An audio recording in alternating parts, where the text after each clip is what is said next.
ako at ang aking mabuting kaibigan, ay nagmamay-ari ng isang fishing base sa pamamagitan ng isang natatanging teknolohiya sa pagpapalaki ng isda. At lihim na pandagdag, pinilit kong gawing ang isang pond na walang kahit isang ibon na dumaan, na kumikita ng milyon bawat taon. Unang itim na hukay sa timog lungsod. Ngunit habang lumalaki ang negosyo, bigla na lang nagpasya ang aking kaibigan at ang kanyang asawa. Naitaboy ako palabas. Narito, ang 8,000 na ito ay para sa paghiwalay.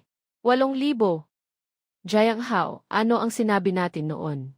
Maglalabas kayo ng 2 milyong yuan para sa pond at bibili ng isda. Ako ang magbibigay ng eksklusibong formula para sa panghuli ng isda at teknolohiya sa pag-aalaga ng tubig.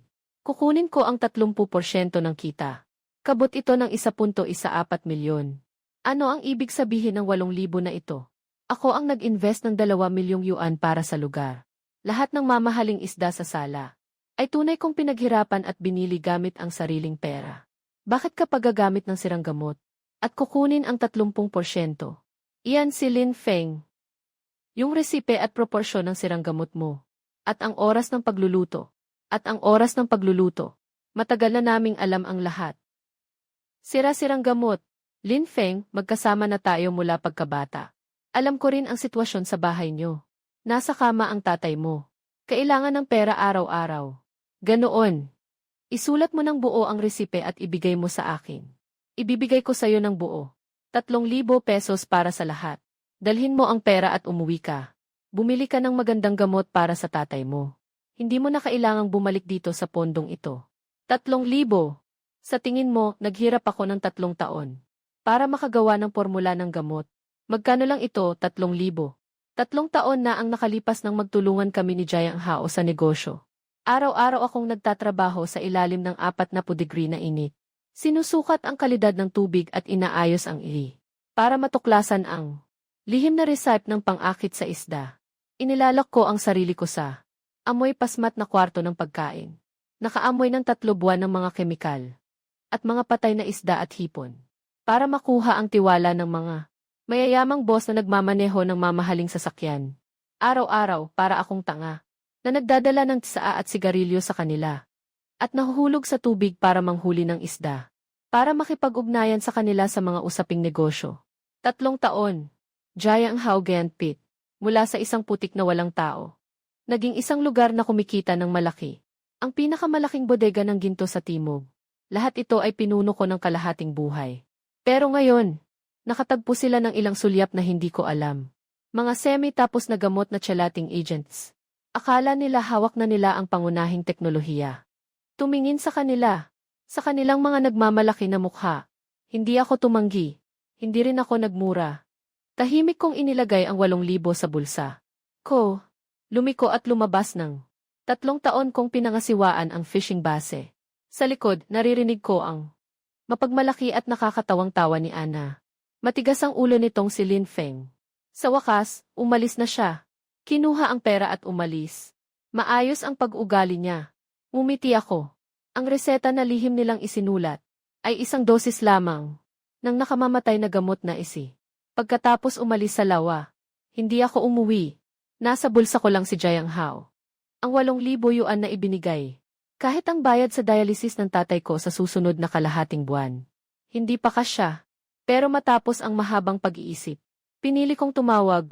Sa kabilang linya ay ang pinakamalaking negosyante sa espesyal na isda sa Timog Lungsod, si Wang Pabo. Nang makita na ito ay ako ang tumawag. Si Wang Pabo, sumabog ng malalakas na tawa. Ay naku, Lin. Sa wakas naisip mo na ako, kuya. Kailangan na namang mag-stock ni Jiang Hao. Ang pond ni Jiang Hao. Ayoko na. Nagtayo na ako ng sarili kong malalim na hukay. Wang Ji, kailangan ko ng pabor. Gusto ko yung pinakamalakas sa'yo. Yung pinakamalamig na isda sa ilalim ng tubig. Yung kayang pumutol sa mga kawil ng mga mayayamang tao. Pag nagsalita ako nito, biglang naging tahimik ang boses sa kabilang linya. Biglang naputol. Pagkalipas ng ilang segundo, biglang humigop ng hangin si Wang Pangzi at nagsabi, "Kapatid, ang tawag mo ngayon ay talagang napakatama ng timing. Naniniwala ka ba sa tadhana? Parang ang Diyos mismo ay nagpapakain sa iyo."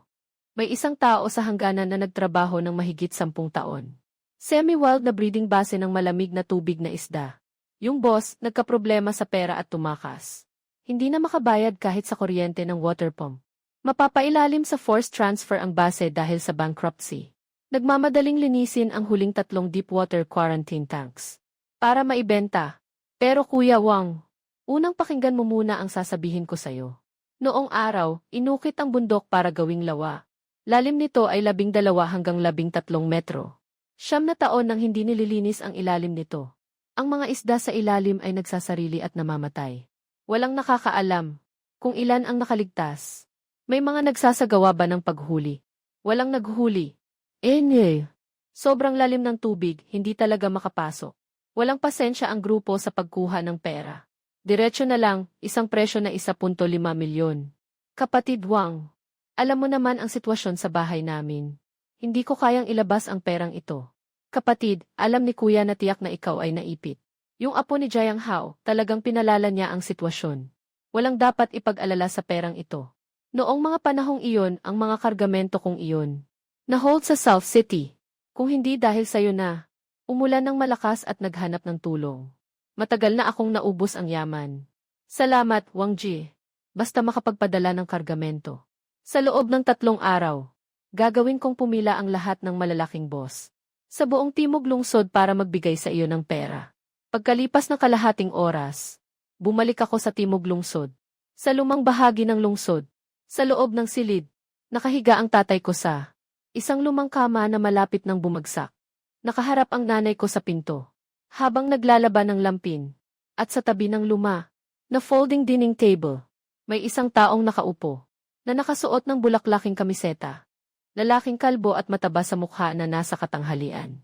Oy, ang aming master technician ay bumalik na. Narinig ko na sobrang sikat na ngayon ang pondong iyon. Kumikita sila ng ilang 100,000 bawat buwan. Kaya ba, magpapamahagi ba tayo ngayon ng bonus? Dala mo ang ilang 100,000 pabalik ha. Kailangan ng bayaran ng tatay mo ang dialysis fee para sa ikalawang kalahating buwan. Doon sa ospital. Huminto na sila sa gamot. 3 beses na silang nag-follow up. Nanay, ganito na lang. Ate, tingnan mo ang mabuting anak na pinalaki mo. Lagi mong pinapangarap maging malaking boss araw-araw. Matagal na rin itong 1 taon. Pero kakaunti lang ang kinikita mo. Magsalita ka naman ng kaunti. Bakit ako pa ang magpapaliwanag ng mas kaunti? May mali ba akong nasabi? Gusto ni Jiang Hao na samahan ka. Iyan ay pagpapakita ng respeto sa'yo. Kung hindi siya walang silbi, si Jiang Hao ay magbibigay lang ng ganitong halaga ng pera. Huwag mong pilitin si Feng Er. Si Feng Er, araw-araw ay nasa tabi ng lawa, tinamaan ng hangin at araw. Karapat-dapat din siya roon. Kung hindi dahil sa akin sa iyong ama, naglagay ka ng 5,000. Baka natigil na ang gamot niya, ha? Lindazhi, yung 5,000 na binigay mo. Bukas, babayaran ko ng may tubo. Ibabalik ko sa'yo ng 6,000. Sa mga bagay na ito, hindi mo na kailangang makialam. Ay, ang taas pa ng ugali mo, ha? Nakikita ko na kahit ang malaking boss na ito, ay hindi mo kayang pagsilbihan, isang inutil. Saan ka magnanakaw ng pera para sa akin sa loob ng 3 araw? Kinabukasan ng umaga, tumawag sa akin si Wang Pangzi. 1,000,000 yuan na panimulang kapital. Agad akong pumunta sa commercial bank ng Timog Lungsod. Pagkatapos ay sumisid ako sa isang abandonadong minahan sa Hilagang Bayan. Sa oras na ito, ang ibabaw ng tubig sa abandonadong minahan ay natatakpan ng makapal na lumot. Sa tabi ng dalampasigan ay may amoy ng nabubulok na damo sa tubig. Ngunit sa kabila ng ganitong, hindi kapansin-pansing minahan, nakaugnay ito sa ilalim. Pinakamalaking underground na mainit na bukal sa South City. Mas malalim pa ang gitnang bahagi nito, na umaabot ng 15 metro. 6 na buwan ang nakalipas. Kasabay ng paglago ng negosyo sa Jiang Hao Fishing Ground, mas lalong naging sikat. Para mapaganda ang fishing ground, pinuntahan ko ang buong South City. Nakita na ang minahan na ito, ngunit nang ilagay ko ang ulat ng pagsusuri ng tubig sa mesa ni Jiang Hao, ayaw niya itong tingnan kahit isang beses. At may pangit na mukha ng itapon ang mga datos na pinaghirapan kong ipunin. Ngunit ngayon, gusto kong gawing yung basurang hukay na hindi niya pinansin noon, na maging pangunahing pook ng pangingisda sa Timog, na numero 1. Hindi nagtagal. natagpuan ko ang matandang tagapagbantay. At pumirma ng kontrata sa halagang 8,000. Sa loob ng 6 na buwan. Pagkatapos ay gumastos ng 2,000 yuan. Para magrenta ng isang excavator. Sa loob lang ng 3 oras. Sa matarik na paanan ng mina na nakaharap sa timog. Matigas na naitulak ang 1-0. Maluwag at pantay na SE fishing platform. Kasunod nito, pumunta ako sa labor market sa lungsod. Nangupahan ng 2 malalakas na filter pump. At nagdala ng ilang daang kilo ng asin sa dagat. At espesyal na ahente para sa ilalim. Ayon sa aking sariling natatanging proporsyon. Ipinakalat sa buong lawa. Pinilit na pinigilan ang amoy. Ng nabubulok na putik. At muling inaktibo ang ilalim. Ang malinis na tubig ng malamig na bukal ay may maliit na sirkulasyon. Nang sumikat ang araw sa 2 umaga. Kapag ang araw ay sumikat na. Sa abandonadong minahan na ito. Lubos nang nagbago. Ang malalim na malamig na tubig ay naglalabas ng isang kahangahangang madilim na berdeng kulay. Kapag handa na ang lahat, tinawagan ko si Wang Pangzi. Nakuha na ni Wang ang minahan. Pumunta tayo sa minahan sa North Suburb. Sa loob ng 1 oras. Sa labas ng minahan, umaangat ang isang ulap ng putik. Si Wang Pangzi ay nagmamaneho ng isang itim na sasakyan, unahan siyang dumating. Pumunta siya sa tabi ng bangin. Tumingin sa harap mo. Nang malalim na hukay na puno ng alalahanin. Pero nagsalita ito ng kakaibang salita. Kuya, tama ang hukay na ito. At ang tubig ay napakalamig, isang buhay na bukal. Pero dahil sa lalim ng tubig, kaya nitong kunin si Jiang Hao. At ang milyonaryong nasa kabilang banda ay nagsusumikap na kunin ito. Yung mga malaking boss na iyon, sanay na sa mga masasarap na pagkain. Anong mga eksena ang hindi nila nakita? Tama si Wang, hindi naman kulang sa yaman ang mga tao. Pero kulang sila sa saya. Yung mababaw na lawa ni Jiang Hao. May tuturing na isang high-end na leisure club. Ang gusto naming gawin ay isang puok na nakakaadik sa pangingisda. Hindi ba mahilig si Jiang Hao na gumamit ng mga isdang bulo na ilang kilo bilang atraksyon? Mamaya sa pag-unload, lahat ng mabangis na hayop na ibinaba ay tatatakan. Tatatakan. Tara na, Wang Ji. Mamaya, malalaman mo na. Simple lang ang mga patakaran. Yellow tag sa 50 hanggang 100 kilo. Kapag nahuli mo isang isda, agad. Magbabayad ng 1,000,000 na pambili. Red tag sa 100 hanggang 150 kilo. Magbabayad ng 50,000 na pambili. Ganito kasimple at diretso ang gantimpala. Kayang pasabugin agad ang atmosfera. Lesiw, yung mga masigasig na mangingisda sa buong Nanan City ay nagkakagulo at pumupunta dito para magbigay sa amin ng libreng advertising. Pero yung mga tunay na boss sa Nanan City, mga kaibigan ko. Si Kuya Wang at ang mga kasama niya, hindi interesado sa mga ito. Pero ang kulang nila ay ang tunay na thrill. Walang nakakaalam kung ano talaga ang nakatago dito. Anong antas ng halimaw? Pero hintayin lang natin ang timbang. Basta't may higit sa 100 libra na malaking isda. Lahat ay tutok sa purple-black na tatak na ito. Sino ang makakapagpalakad ng ganitong antas ng higante? Mula sa 15 metrong malamig na bukal. Maglalagay ako ng malaking bato sa pasukan ng minahan. At gagawa ng isang dragon slaying leaderboard ng Timog Lungsod. Iukit ang kanyang pangalan sa bato magpakailanman. Sige, gawin natin yan. Lahat ng tao, makinig. Diretso ang mga water truck sa gilid ng minahan. Ihanda ang pag-unload. Hindi nagtagal. 3 malalaking espesyal na refrigerated water truck. Dahan-dahang huminto sa gilid ng minahan. Pagkatapos ay naglagay kami ng isang matibay na canvas slide na may diameter na 1 metro. Isang dulo ay nakakabit sa selyadong gate. At ang kabilang dulo ay lumubog sa ilalim ng minahan ng 12 metro. Sa gitnang bahagi ng slide ay may acrylic observation window at electronic weighing sensor. Buksan ang gate, kasabay ng malalakas na tunog ng pagsabog. Tumutulong na mataas na presyon ng tubig. May nakapaloob na isang itim na anino. Dumudulas pababa sa mabagsik na daanan. Ang electronic na sensor ng weighing scale ay nagliliwanag ng pula. Maliit na timbang, 85 kilo, ngayon ay tiyak na hengtong water. Katatapos lang ng 170 pounds, hengtong water. Sa kabila ng malabo na daloy ng tubig, hindi ko talaga makikita ang uri. Tumutok ng matatag. Sa pulang pindutan sa control panel, kasabay ng isang malakas na tunog ng makina na nakadikit sa labas ng slide. Ang otomatikong tagapagmarka ay biglang sumabog. Isang pulang marka ang agad na tumawid sa daloy ng tubig. Tumpak na naitaga sa makapal na palikpik nito. Agad na bumukas ang balbula.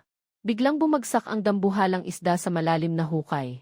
Kasunod nito, patuloy na umaakyat at bumababa ang mga balbula. Iba't ibang marka na kumakatawan sa mga antas. Patuloy na inilalabas sa ilalim ng mekanikal na utos. Biglang ang buong transparent na slide ay nyanig ng isang nakakatakot na puwersa na nanginginig. Sa isang iglap, isang napakalaking madilim na anino, na parang bulldozer ang anyo. Biglang bumangga sa gitnang slot. Agad na sumunod ang tahimik na tunog ng timbang. Timbang 142 kilo. Malapit sa 300 libra. Humigop ako ng malamig na hangin. Malakas kong pinatamaan ang purple na confirmation button sa control panel. Kasabay ng pinakamataas na presyon. Ang malalim na tunog ng pneumatic na naglalabas ng hangin. Isang purple-black na marka na sumisimbolo sa karangalan. Ay tinusok ng makinaryang baril. Sa likod ng malaking isda. Kinabukasan ng maaga. Maingat kong binuksan ang berdeng bula. Pinili ko ang higit sa 30 matagal ko nang loyal na kliyente na may star na marka. 32 ito. Lahat dito ay taga South City. Mga lokal na mahilig mangisda na may-ari. Inilagay ko sila sa isang bagong grupo sa WeChat. At ipinadala ko ang isang video mula kahapon ng gabi nang mag-unload ng malalaking bagay sa deep water. Nakuha ko habang nag-uusap. Pero tahimik ang grupo ng 0 minuto. Walang nagsasalita. Di nagtagal, nagsalita si Boss Zhang, ang may-ari ng materyales sa konstruksyon. Bakit si Xiaolin ang gumawa nito mag-isa? Kung kaya mo, sige. Kung kaya mo, sige. Kung kaya mo, sige. Karaniwan, nagkukuha siya ng internet para sa mga kaibigan. Yung lakas ng mata niya, parang nag-aalaga sa kanila. Itong 1-0 posisyon. May dala akong ilang mga kabarkada. Kobayashi, totoo ba yung video mo? Mag-iwan ka ng isang pwesto sa akin. Malalaman mo kapag nandito ka na. Makikita mo sa grupo na biglang nag-uumapaw ang impormasyon. Pinatay ko ang screen ng telepono ko. Pakikinggan mo ang malakas na buntot na minsang sumisilip sa ibabaw ng tubig. Ang malakas na hampas ng buntot sa ibabaw ng tubig. Ang malakas na tunog ng pagbagsak sa tubig. Maghintay kayo, Jiang Hao. Matibay mong pundasyon. Ngayon ay pinutol ko na lahat. Sabado ng 9:00 ng umaga. Mga mamahaling sasakyan na nakapila. Pumasok sa paligid ng malalim na hukay. Itong mga lokal na boss, na may dalang kagamitan sa pangingisda na nagkakahalaga ng ilang libong piso, ay naglakad papasok na parang nag-aalangan. Nakita ang lugar na walang tao, na isang abandonadong quarry. Lahat sila ay naguluhan. Mga boss, huwag mong tignan na simple ang paligid. Nandito kayo lahat sa ilalim. Mga hindi pa nakakita ng ganitong kalaki. Xiaolin, siguro ito yung kanal sa dulo ng nayon. Sa malaking weekend natin, dito tayo pumunta para magpapakain ng lamok. Kahit na mahirap si Brother Liu. Pero ang tubig dito ay 15 metro ang lalim, puro malamig na spring. Yung mga bagay sa ilalim ng tubig ngayon, lalampas talaga sa inyo ang inaasahan nyo. Totoo ba to? Sige na, Kobayashi. Maniniwala na lang ang mga kuya sa'yo minsan. Tara na, mga boss. Dalhin nyo na ang kagamitan. Walang nakakaalam na. Habang lumilipas ang panahon, 1 oras na ang lumipas. 1-0 pirasong customized na panghuli. Tahimik na nakatayo sa tabi ng dalampasigan. Ang malaking pang-akit sa ibabaw ng tubig ay hindi gumagalaw. Walang kahit anong galaw mula sa maliliit na isda. Ang pasensya ng mga boss ay unti-unting naubos. Ang pagkabahala ay kumakalat sa gilid ng minahan. Xiaolin, naglalaro ka ba sa mga kuya mo? Wala namang isda sa tubig na to. Kahit na mababaw ang tubig sa kabila, makakahuli ka pa rin ng isda sa loob ng kalahating oras. Ikaw, anong klaseng pang-akit yan? Anong sira-sirang pain yan? Ano ang pagkakaiba sa paghagis ng bato sa balon? Tama ka, Lin. 100,000 piso na tiket ay maliit na bagay. Sa init ng araw na ito, pumunta sa mga bundok para magpainit. Hindi ba't ito'y parang kalokohan? Ano nang nangyayari? Kumpletong anyo ng itim na tubig na gamot. Hindi talaga walang reaksyon. Siguro nasa 15 metro ang lalim ng tubig. Dagdag pa ang 12 degree na malamig na tubig. Nakapagpabagal sa pagkalat ng panghuli. O baka naman dahil sa malamig na tubig, na ang mga malalaking isda sa ilalim ng dagat ay direktang nagsasama-sama. At hindi na kumakain o nagsasalita. Kung sakaling lahat ng mga boss ngayon ay mawalan ng lahat, totally nasira ang bagong bukas kong fishing spot. Ayoko na maglaro, walang kwenta. Uwi na ako sa syudad para magpaligo. Kobayashi, magmadali ka na at punan na yang hukay na yan. Para hindi na sayang ang effort. Pero sa pagkakataong iyon, habang hinihila niya pabalik ang linya, yung sandaling hawak niya ang rod handle. Ang malaking pang-itaas na lumulutang sa ibabaw ng tubig ay tahimik na parang patay. Sa loob ng mahigit 1 oras, biglang bumagsak ng walang babala. Nang mabilis pababa, nagtaka si Ginoong Liu. Akala niya ay may maliit na isda na humahampas sa linya. Ngunit sa susunod na segundo, biglang umarangkada ang buong pang-itaas. Sa isang bilis na halos hindi makita ng mata. Biglang naglaho mula sa ibabaw ng tubig. Parang anong ang lakas na ito? Anong klasing lakas yan, putang ina? Kuya Liu, kapit lang. Huwag mong hayaang makalusot sa ilalim. Sa pangkalahatan, nakaset up si Hu sa fishing rod, na mabigat na carbon rod sa ibabaw. Sa sandaling ito, para bang may isang hindi nakikitang napakalaking kamay na marahas na humihila pababa. Ang dulo ng panghuli ay biglang nahatak sa ilalim ng tubig. Huje, hawakan mo ang panghuli. Hahaha, Xiaolin. Talaga namang hindi mo kami niloko. May talagang bagay sa ilalim ng tubig. Huwag magpabahala, Huje, huwag ikot ang reel. Sa oras na ito, ang pag-ikot ng reel ay nagiging putol na linya. Ay, ako at si Ginoong Hu ay mahigpit na humahawak sa hawakan ng panghuli. Sa wakas, ang malaking isda ay nahatak na sa mababaw na tubig. Ang itim na likod ay humahampas sa ibabaw ng tubig. Si Ginoong Hu ay bumaba ang bigat at lumitaw na. Ngunit sa sandaling ito, ang dambuhalang isda na noon ay nagpapakita na ng kabiguan. Sa sandaling nakita ang sikat ng araw, biglang sumabog ang nakasisindak na ligaya. Sa sumunod na sandali, isang malakas na tunog ang narinig. Kasunod ang pagtanggal ng pako sa dambuhalang isda. Sa lakas ng pagtalsik nito, parang isang itim na mabigat na torpedo. Biglang bumalik sa malalim na bahagi ng dagat.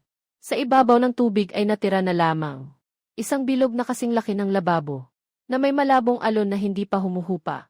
At kami ni Ginoong Hu ay parang mga bato na pinapaputok ng tirador. Dahil sa malaking inersya, ay nahulog pabalik. Ngunit sa sandaling ito, ako ay talagang walang oras para maramdaman ang sakit. Dahil sa kabilang panig, si Ginoong Liu at si Ginoong Zhang ay nasa hangganan na ng kanilang sitwasyon. Agad akong bumangon ng may hirap, at mabilis na tumakbo papunta roon. Kaya, Liuje, Zhangje, humawak kayo. 3 tao ang sabay-sabay na humawak. Sa wakas, muli tayong nakapagtagumpay sa isang mahabang laban. Matapos ang ilang minutong pagtatalo sa hilom, nawala ang napakalakas na puwersa na parang bumabaha. Sa ibabaw ng tubig, isang ligaw na malaking isda na mahigit 1 metro ang haba. Ganap na bumaligtad mula sa kanyang tiyan. Agad kong kinuha ang lambat. Hinila ko ito ng buong buo papunta sa pampang. Ang saya, haha. Kanina lang. Halos nawala na ang kaluluwa ko. Iyan ang tunay na pangingisda, hahaha. Alam ko. Magbabago na ang lumang pangingisda na ito. Lin Feng, ano ba talaga ang nilagay mo? Sa lalagyan ng gamot na iyon. Ang tubig sa pond ko. Ngayon, puro amoy. Na parang sa imburnal. Jiang Hao, sinundan mo ako para sukatin ang kalidad ng tubig. Pati na rin ang paghalukay sa aking mga basura. 3 buwan kang sumunod. At ang resulta, nagnakaw ka lang ng kalahating tapos na produkto. Ikaw, sira ulo. Dapat maging matuwain si Lin Feng sa buhay. Sa 3 taon, gaano kakabuti kay Jiang Hao? Alam mong kailangan ng tatay mo ng pera. Kailan mang binigay ng mga boss ang mga dekalidad na pampuno? Hindi ka man lang binigyan ni Jiang Hao ng kahit na kaunti. Ngayon hindi ka lang nagpapasalamat, kundi may sinasaksak ka pang likod. Akala mo ba hindi namin alam? Hindi na pwede ang recipe mo. Ana, kung sa tingin ninyo ay utang na loob ito, mas maganda kung kayo na lang ang magtago niyan. Tahimik kong tinapos ang tawag. Itinago ko ang 2 pangalan sa blacklist ng tuluyan. Matapos nilang paalisin ang 3 boss, bumalik ako sa bahay sa lumang distrito. Sa oras na ito, si Linda Z ay nakaupo ng maluwag sa mesa ng pagkain at kumakain. At ang nanay ko ay nasa tabi, nagsasalo ng mga balat ng buto. O ay, bumalik ka ng sobrang late, Kumusta, may dala ka bang pera? Kung hindi mo pa maibigay ngayon, bukas, papapuntahin ko ang ate ko na bumili ng mas maraming magandang karne. Diretso na akong mananatili dito at hindi na aalis. Saka na rin, ang kama ng tatay mo ay hindi na sigurado. Kailangang ilipat ang bahay para makuha ko ito. Linda Z. 5,000 na puhunan. 1,000 na interes, walang bawas. Kunin mo ang pera at umalis ka na sa bahay ko. Nagtaka si Lindsay. Kinuha niya ang pera na may pagdududa. At tinapat ito sa ilaw. Matapos matiyak na totoong pera ito. Ang kanyang dating mabangis na ekspresyon ay biglang nagbago sa isang baluktot ng ngiti. Mukhang may alaala pa si Jiang Hao. Bago umalis, nagbigay pa siya sa iyo ng kaunti. Pero si Lin Feng, nasa ilalim ng malaking boss na si Jiang Hao. Humingi siya sa iyo na bumalik na. Sasabihin ko sa iyo, umalis ka na. Ha ha ha. Sa panahon ngayon, gaano kalaki ang halaga ng tapang. Kapag dumating ang araw na talagang wala ka nang magawa, huwag mong sisihin ang tiyo mo na hindi ka pinaalalahanan. Tatay, huwag nang umiyak. Hindi na kita papayagang humingi ng tulong sa akin mula ngayon. Sa minahan sa Hilaga ng Bayan 3 araw mula ngayon. Ngayon ay sobrang sikat na. Yung dating tahimik na ibabaw ng tubig. Ngayon ay parang umaapaw na. Sa ibabaw ng minahan, punong-puno ng makapal na tela, ng espesyal na malaki at malaking float. Sa baybayin, may mga matagal ng mangingisdang. Nagnanais makita ang alamat na. Mga matandang mangingisda na. Minsan ay nagmamaneho ng sasakyan. Ng ilang daang kilometro sa magdamag. Para lamang makapaghagis ng linya sa 15 metrong malamig na bukal. Nakuha na naman ang isang malaking hayop, manatili lang. Malalagot na itong kawayan. Kuya, ganito ang sitwasyon. Sa 20 taon kong pag-aalaga, hindi pa ako nakakita ng ganitong eksena. Kaya salamat sa'yo, Wang Ji. Ha ha ha. Kuya, huwag kang magpapakumbaba. Kami ni Kuya ay isang matibay na pagsasama. Walang tiwala, hindi namin magagawa ang bagay na ito. Ngumiti ako. Itinuro ko ang tingin sa fishing area.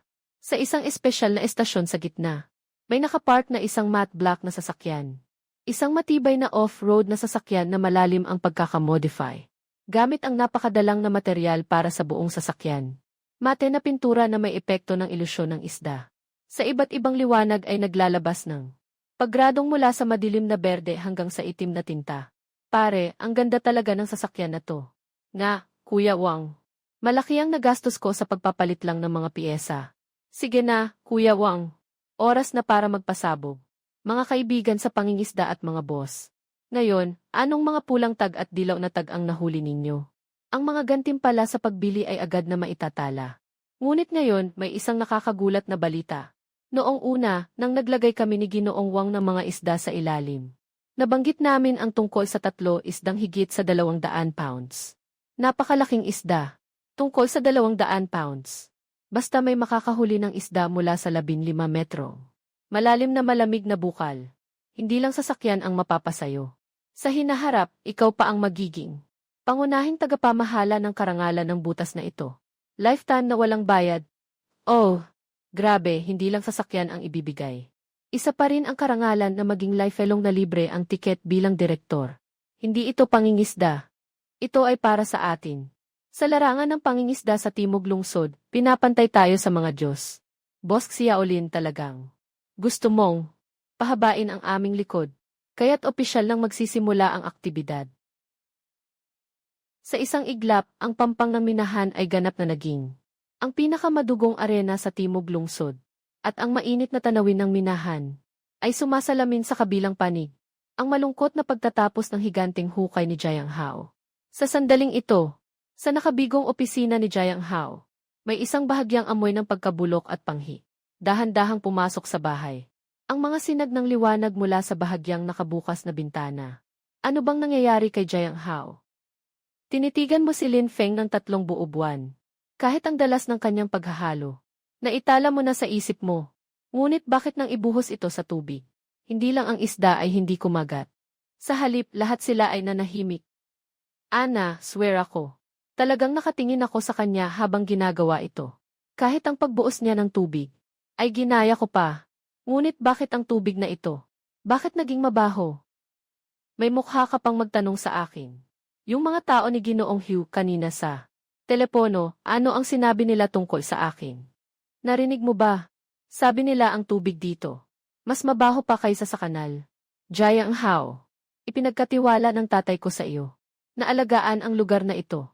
Dahil sa tingin ko ay marunong kang makitungo sa tao. Ano na ang nangyari?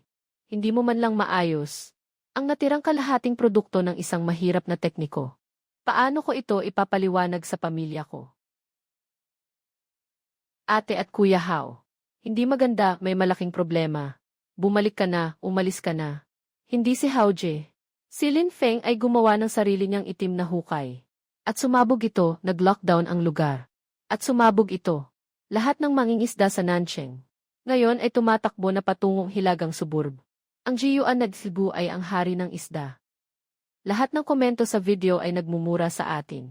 Sinasabi natin na hindi lang mabaho ang tubig, kundi wala rin tayong antas. Si Lin Feng, talagang malaki ang nilalaro niya. Saan siya kumuha ng pera para sa customized na sasakyan? Saan galing ang isdang hari? Siguradong inuupahan lang ang sasakyan. Naglalaro siya ng sitwasyon. Niloloko niya ang mga pera ng mga boss. Nagsisinungaling ba siya? Tara, tingnan natin para malaman. Nagmamalaki siya ng ganitong kalaking palabas. Inimbitahan ang lahat ng may-ari sa lungsod bilang saksi. Kaya susunod tayo sa gusto niya. Nag-ayos si Jiang Hao ng sasakyan papuntang Hilagang Suburb. Punta sa lugar. Gusto kong personal na ibulgar ang kanyang panlilinlang. Si Lin Feng na walang silbi. Hindi karapat-dapat na magkaroon ng ganitong karangyaan. Hindi nagtagal. Isang puting Audi ang walang pakundangan. Nasumugod sa paradahan ng minahan. Binuksan ang pinto ng sasakyan. Si Jiang Hao at si Ana ay sabay na. Bumaba. Diretso silang pumasok sa puok ng pangingisda. Tumingin si Jiang Hao sa masiglang tanawin ng mga tao sa paligid. Sa mga sandaling ito, ang pagkabahala at inggit ay nagdulot ng mga maliliit na patak ng pawis sa kanyang noo. Samantalang si Ana ay nananatiling mayabang tulad ng isang tanyag na pamilya. Diretso silang dumaan sa maingay na masa ng tao. Tungo sa gitna ng puok ng pangingisda na iyon, pansamantalang opisina na gawa sa mga lalagyan.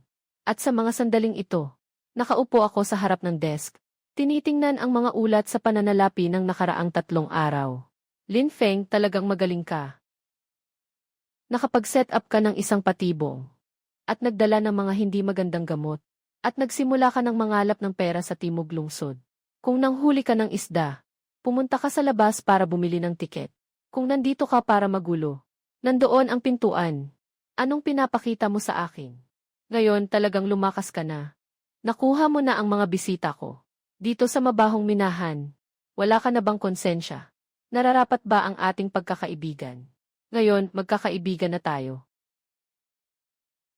Lin Feng, akala mo ba sa ganitong kalokohan, na may ilang mga hindi mo alam, na mga maliit na isda at hipon, ay makakapantay na sa amin? Si Gino Zhang at Gino Liu at mga tao, ay ang mga pinakamaimpluwensyang negosyante sa Nancheng. Ang kanilang bilog. Ikaw na tulad mo na, ay nakakalat lang sa putik, hindi makakasama sa kanila sa buong buhay mo. Ngayon, makikilala ka lang ng ilang araw. Dahil gusto lang ng lahat ng bago. Nagpapakita ka ng mga panggaganso para lang makakuha ng atensyon na kasira ka. Kapag natapos na ang hangin na ito, sa oras na yon wala ka ng pagkakataon na humingi ng tawad sa amin. Ginoong Ana, ang sinasabi mo, ay na ang paningin namin ni Zhang ay hindi maganda. O kaya ay sinasabi mong, na ang sirkulo namin ay masyadong mababa ang kalidad. Anong ginawa ni Jiang Hao Xiaolin? Kami na nakaupo sa tabing dagat na nanghuli ng isda. Mas malinaw kaming nakakaalam kaysa kanino paman. Yung pampahuli niya, yung mga isdang inaalagaan niya. Talagang galing niya iyon. Ngayon nakikita namin na nakatayo na siya ng matatag. At bumabalik para pag-usapan kung sapat na ba ang kanyang kakayahan. Sa negosyo, ang pinakaayaw ay ang maging bulag sa mata at puso. Noong araw na tinanggal mo si Xiaolin, ang pinakamahalagang teknolohiyang yaman sa Nancheng, ay itinapon mo sa iyong sariling kamay. Ay naku, Ginoong Zhang, huwag kang makipagtalo sa mga taong walang alam. Si Boss Jiang ay abala ngayon. Linisin mo ang pondong iyon ng maruming tubig. Saan ka pa makakahanap ng oras para pag-aralan ang tungkol sa isdang hari? Ginoong Liu, pinapahalagahan mo siya. Iyan ay iyong kalayaan. Ngunit ang lalim ng minahan ay 15 metro. Kung mayroon nga ba sa ilalim ng tinatawag na isdang hari na may bigat na 100 kilo, walang makakapagsabi ng tiyak kung ito ay isang panlilinlang lamang. Sa huli, ang mapapahiya ay kayong lahat. Hindi mo na kailangang mag-alala tungkol dito. CJ, Lin Feng. Maghintay tayo at tingnan. Hindi ba't parang naglalako si Lin Feng dito? Sinasadya niyang hukayin ang aking ugat. Ano ang silbi ng pagmamadali? Umaangat siya dahil sa customized na off-road vehicle na iyon, na nagiging dahilan ng kahihiyan ng lahat. Pero kung sa loob ng isang linggo, lahat ng mga nangungunang mangingisda sa buong syudad ay hindi makakahuli ng isdang hari, ano sa tingin mo ang mangyayari? Sinasabi mo na isipin ng lahat na siya ay nandaraya. Hindi lang nandaraya. Kung ang tatlong hari ng isda ay lumitaw sa malapit sa kanyang malaking hukay, kapag dumating ang tamang pagkakataon, dadala tayo ng tao para hanapin siya sa kanyang minahan. Sa huli, matutuklasan na ang kanyang sinasabing hari ng isda ay talagang mga isdang nakatago sa kanya. Kaya mawawala ang reputasyon ni Lin Feng, ha? Sa tabi ng minahan puno ng mga tao niya, paano maghukay? Mas madaling masira ang kuta mula sa loob. Kailangan mong humanap ng tao sa paligid ni Lin Feng. At para sa pera, kaya nilang kalimutan ang pamilya. Yung 3,000 na yun ay para lang sa pondo ng aktibidad. Sa mga araw na ito, madalas kang pumunta sa bahay ni Lin Feng para magpasok. Nakatingin sa kanyang mga mahalagang bote. Naiintindihan ko. Sige, sabihin mo. Kung may mangyaring kakaiba, agad mo akong ipaalam. Lalo na sa galaw ng kanyang 3 malaking isda. Miss Anna, huwag kang mag-alala. Sinabi ni Lin Feng ang lahat sa kanyang ina. Sobrang walang depensa niya. Basta't magdagdag ako ng mga salita. Siguradong malalaman ko kahit anong kulay ng kanyang pang-ibaba. Haha. Kaya sa mga susunod na araw, sa lumang gusali ng lumaing bayan, may isang masipag na anino. Si Linda Z ay parang nagbago ng tao. Araw-araw siyang umuuwi. Hindi na siya yung dati, na bastos na naglalakad. Sa halip, may dalang ilang supot ng murang prutas. Pagpasok niya, sabik na siyang magwalis. O kaya, lumapit sa kanyang nanay na nag-aalaga ng gulay. Si Jai Feng ay umunlad na ngayon. Masaya rin ako bilang tiyo. Nakikita ko si Feng na palaging nagsasarili sa silid at nag-aayos ng mga bote. Mayroon bang mga mahahalagang gamot o likido dyan? Gumagawa siya ng eksperimento. Tayo na walang kaalaman ay hindi makakaintindi. Ate, narinig ko na ang pormulang iyon ay napakahalaga. Saan niya karaniwang itinatago ito? Kung sakaling may magnanakaw, kailangan nating bantayan siya. Lahat ng gamit ni Feng ay dala-dala niya. Bakit mo ito tinatanong, Dazhai? Ay, nag-aalala lang ako. Naisip ko lang na gumawa ng kopya. Hindi naman tayo mawawala ng ugat. Sabi mo nga, ate, yung kompetisyon sa sasakyan. Hindi ba't si Feng na ang nakatakdang manalo? Kung may gamot para sa malaking isda, dapat ay lihim mong gamitin para sa pamilya natin. Mas mabuti nang manatili ang premyo sa atin kaysa ibigay sa iba. Huwag kang magpanggap at magsalita ng maganda. Wala namang iba kundi ang pag-aalala sa kanyang kakayahan. Huwag mong gawing paksa si Lin Feng. Kung ayaw mong pag-usapan, ayos lang haha. Feng-er, sobrang kakaiba ng iyong tiyuhin nitong mga nakaraang araw. Palagi niyang tinatanong kung nasaan ang 3 malaking isda. Nakatutok pa siya sa iyong reseta.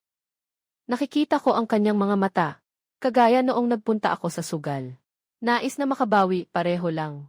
Huwag kang mag-alala, ma. Naiintindihan ko na, dahil gusto niyo ang resipe. Ibibigay ko sa inyo ang isa pa. Kinabukasan ng umaga, sadyang isinulat ko ang ginawa kahapon. Ang reseta ay nakasiksik sa ilalim ng unan. Mama, huwag ka nang magluto ng pagkain ko sa Sabado ng gabi. Bukas ng gabi, dadalhin ko ang buong koponan sa Timog Lungsod para kumain. Ang reseta ay nakapindot sa ilalim ng unan. Kung darating si Tito mamaya, sabihin mo lang ang napag-usapan natin kagabi. Hindi pa lumipas ang kalahating oras mula nang umalis ako. May narinig sa pasilyo. Yung pamilyar na tunog ng mga yapak. Abala siya. Si Ping, umunlad na ang batang ito. Hindi mo na siya makita araw-araw. Ay, nagiging matigas ang puso ng batang ito. Sinasabi na bukas, dadalhin ang lahat sa pangingisda. Para magdiwang sa inuman. Ayaw talagang makinig sa payo. Bukas ng gabi, lahat tayo pupunta. Yung fish pond, wala nang natira kundi bangkay. Sabi ko, hindi pwedeng walang nagbabantay doon. Ayaw niyang makinig. At nakikipagtalo pa sa akin. Sabi niya, walang masyadong nangyayari sa pond. Kaninang sabi ni General Lin, nagagalit pa nga sa akin. Sabi niya, tungkol sa kanyang yaman. Nakatago ang resipe sa ilalim ng unan. Hayaan mong tulungan ko siya. Sabi ko, matanda na ako. Hindi ko kayang bantayan ang mga mamahaling bagay. Kung may magnanakaw, hindi ba't mapanganib ang buhay niya? Tita, tungkol dyan. Naalala ko, hindi pa ako nakakain ng almusal. Sobrang sakit ng tiyan, ate. Pwede mo bang bumaba at bumili ng lugaw para sa akin? Sige na nga. Huwag mong galawin ang mga bagay ni Feng. Mag-relax ka lang, ate. Ako ang kanyang tunay na tiyuhin.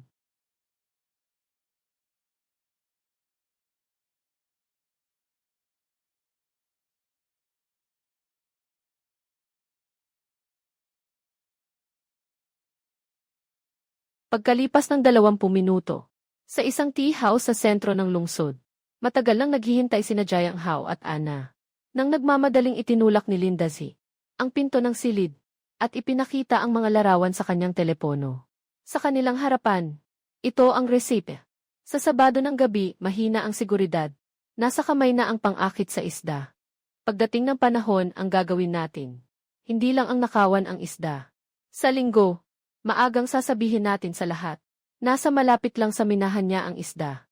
Sa oras na yon, siguradong mapapahiya siya. Haha, Dazi. Ang galing mo talaga. Bukas ng gabi, isasama niyo kami sa loob.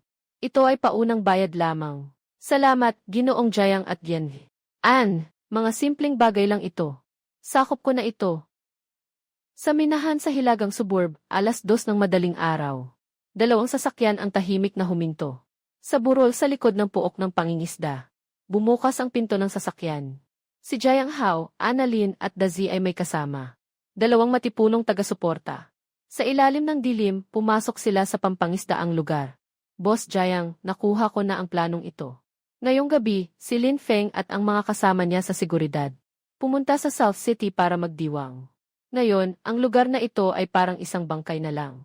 Gumawa na. Sa isang iglap, saan mang dako, maraming malalaking isda ang nagwawala sa ibabaw ng tubig. Si Jiang Hao at ang iba ay nakatitig na parang walang imik. Si Lindazi ay labis na nasasabik at naisip, na humawak at manghuli. Ngunit sa mga sandaling iyon, ang dating maingay na ibabaw ng tubig ay biglang naging tahimik. Isang tahimik na katahimikan na puno ng panghihina. Ano na nangyayari sa mga isda? Hilahin ang lambat, bilisan. Nandito na ang mga malalaki. Kapatid, matagal mo nang pinag-aralan ito. Talaga bang makakakuha ng 3 malalaking isda sa 15 metrong lalim ng malamig na tubig? Yung mga isdang iyon, halos wala ng silbi ang kanilang mga mata. Nararamdaman nila ang mundo. Tinutukoy ang lokasyon ng biktima. Nakasalalay ito sa napakasensitibong sistema ng linya sa gilid ng kanilang katawan. At nagdagdag ako sa pain na iyon ng napakataas na densidad ng mga mineral na electrolyte na nakabuhol. Para sa mga nakatago sa ilalim ng malalim na tubig.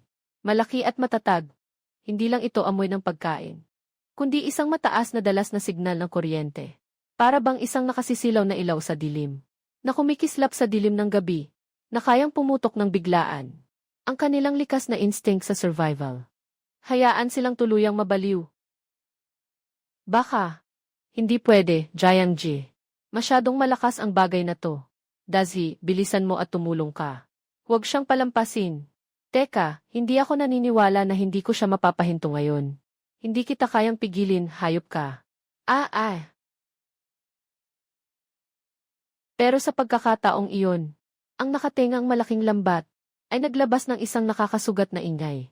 Sa ilalim ng gabay ng gamot na iyon, isa pang malaking isda sa malalim na lawa ay naakit din dito dahil sa labis na pagka-activate ng central nervous system. Ito ay tumakbo ng tuwid dahil sa inersya. Patungo sa malaking lambat. Sa susunod na sandali, sina Jiang Haolin, Dazhai at 2 matatalik na kaibigan ay hindi na nakapagpalaya. Ang 4 na tao ay tila mga batong pinapaputok ng tirador. Dahil sa napakalakas na puwersa, sabay-sabay silang nahulog sa malamig. Sa 15 metrong lalim na minahan, napakalamig. 4 na tao ang desperadong lumalaban sa tubig. Nakatayo si Ana sa tabi ng dalampasigan, natatakot at napahandusay. Sa sandaling handa na siyang sumigaw ng tulong. Biglang umilaw ang libo-libong malalakas na ilaw sa paligid ng minahan. Lumabas ako sa tabi ng dalampasigan. Kasama ko si Wang Pangzi at lahat ng mga tauhan sa minahan. Tama ka, Lindazi. Ang prinsipyo ay talagang walang halaga. Ngunit ang konsensya ay may halaga. Lin Feng, tulungan mo ako, bilis. Huwag mag-alala, nandyan lang ang mga gwardiya sa labas. Dadalin ka nila sa tamang lugar.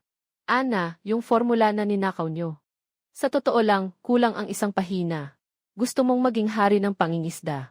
Kailangan munang itama ang puso.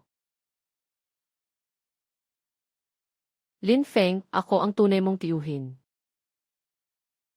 Lin Feng, nanloloko ka sa akin. Tapos na talaga. Nabawi mo na ang hininga mo, pare. Para na silang sina Jiang Hao at ang iba pa. Pero paano mo balak ito ayusin? Wang Jie, ito ay para lang matutunan nila ang leksyon. Ngayon, gusto ko lang maging tapat. Gawin ng maayos ang aking trabaho. Ngayon, sa Nancheng, talagang nagbago ang sitwasyon sa fishing circle. Pero yung ACV na iyan, talagang malaki ang iyong ginastos. Ang sasakyan ay para sa mga taong may kakayahan. May mas malaking plano si Wang Jie sa likod. Bumalik si Feng ng ganitong oras. Narinig ko may nangyaring masama sa pangingisdaan. Ayos ka lang ba? Wala akong sakit, ma. Nandyan din ang tiyuhin mo. Ang taong ito ay naligaw ng landas. Araw-araw walang ginagawa. Nanay, alam ko. May sarili akong kaalaman. Nanay, huwag muna tayong mag-alala tungkol dito. Pagkatapos ng ilang araw, dadalhin ko si tatay sa pinakamagandang ospital sa Timog Lungsod. Saan ka kumuha ng ganitong kalaking pera? Ngayon, lahat sa Timog Lungsod ay pumupunta rito para mangisda. Aayusin ko lahat. Nabalitaan namin ang tungkol kay Xiaolin kahapon. Magaling ang ginawa mo. Talagang karapat-dapat si Jiang Hao. Gamit ang ganitong pangit na paraan. Ginoo Liu, Ginoo Zhang. Salamat sa inyong suporta. Magpapatuloy akong magtrabaho ng maayos. Magandang gawin mo, Lin. Kami mga matatanda ay nandito. Nasa panig mo kami. Kukunin ko ang pera para sa inyo para sa pangingisda. Para makapagnegosyo ka ng maayos. Hindi ito para maging magnanakaw ka. Alam nyo ba na ito ay tinatawag na pagnanakaw? Kailangan kang makulong. Pero salamat na lang at naawa si Lin Feng sa nakaraan. Kaya hindi kayo pinarusahan ng husto. Huwag na kayong magdulot pa ng mas malaking problema. Tingnan nyo pa ang sarili nyo. Papa, napilitan lang din kami. Napilitan si Lin Feng na gamitin ang kanyang kakayahan. Para tulungan kayong itayo ang fish pond. Hindi lang kayo nagsisinungaling sa likod ng likod, kundi pati nanloko kayo ng mga pangunahing lihim at ang hari ng isda. Ngayon, kumakalat na ito sa buong Timog Lungsod. Saan ko ilalagay ang aking lumakong mukha? Mula ngayon, isasara ko ang pampang ng pangingisda para sa akin. Sa hinaharap, hindi ka na pwedeng makipag-ugnayan. May anumang ugnayan si Jiang Hao. Kung hindi, huwag mong asahan makapasok sa bahay na ito. Haha, pere. Katatapos lang ng balita. Sa mapait na mag-asawa na ito. Tapos na talaga sila. Mula noong araw na yun. Halos maparalisa si Laoya ni Anjaya sa galit. Nagbigay ng matinding utos ang matanda. Bawal na makipag-ugnayan si Ana kay Jiang Hao. Ngayon si Ana mismo. Ikinulong na sa bahay. Malamang mahihirapan na siyang makalabas. Mas masahol pa si Jiang Hao. Dati ay umaasa lang siya kay Anjaya. Ngayon ay hindi lang ang pangalan niya ang napasama. Nawala na ang lahat ng puhunan ko. Narinig ko, araw-araw na lang siyang nagtatanim ng takot. Sa lumang bahay na iyon. Kapag nalalasing, tinatawag ang pangalan mo. Kahit ang baso, halos di na kayang hawakan dahil sa panginginig.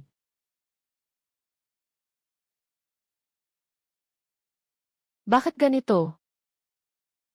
Lin Feng, sinira mo ang lahat sa akin.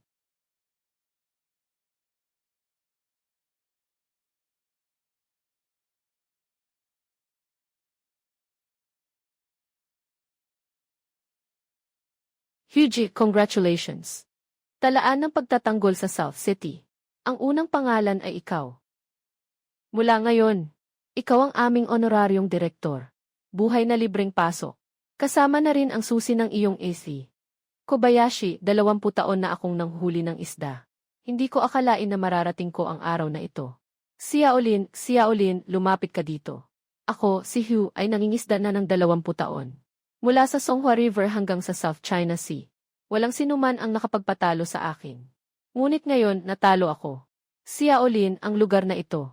Mula ngayon, magiging pangalawang tahanan ko na. Ayos.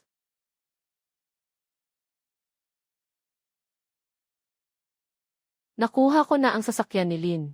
Pero sasabihin ko sa'yo ang totoo. Hindi ko ito gagamitin. Nakatigil lang ito sa tabi ng hukay mo. Gagawin itong karatula ng bayan.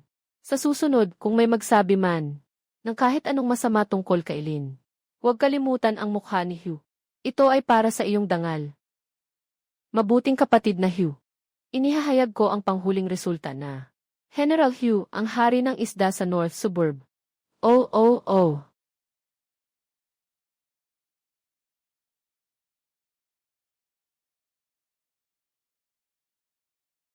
Huwag uminom. Bro, magaling ang laban mo ngayon. Pero kailangan kitang kausapin ng tapat. Bagamat bumagsak na si Jiang Hao, yung mga utang niya, at mga pagkakautang na loob, ay hindi mo alam kung aabot sa iyo. At sa kayong tiyuhin mo. Si Linda Z ay naaresto na dahil sa pagnanakaw ng mga lihim ng negosyo. Kasama pa ang pakikilahok sa iligal na pangingisda. Kahit hindi man lang bababa sa ilang buwan. Hindi na nagpakita ng awa si nanay ngayong pagkakataon.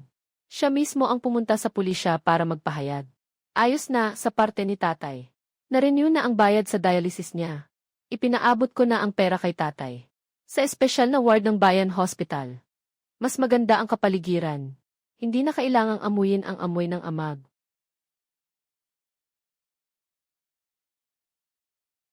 Hindi na kailangang humingi ng tulong, ma. Nakaayos na ang dialysis at kama ni Dad. Nakaayos ko na lahat. Pang, hindi na muling makikialam ang tiyuhin mo. Hindi na siya makakapag-abala sa atin. Natutunan na rin niya ang leksyon. Feng-er. Tay, naabala kita. Anong sinasabi mo, Tay? Kumikita na ang minahan ngayon. Huwag kang mag-alala. Tay, magpakatatag ka lang. Magpagaling ka. Makinig ka sa anak mo. Magpagaling ka ng maayos.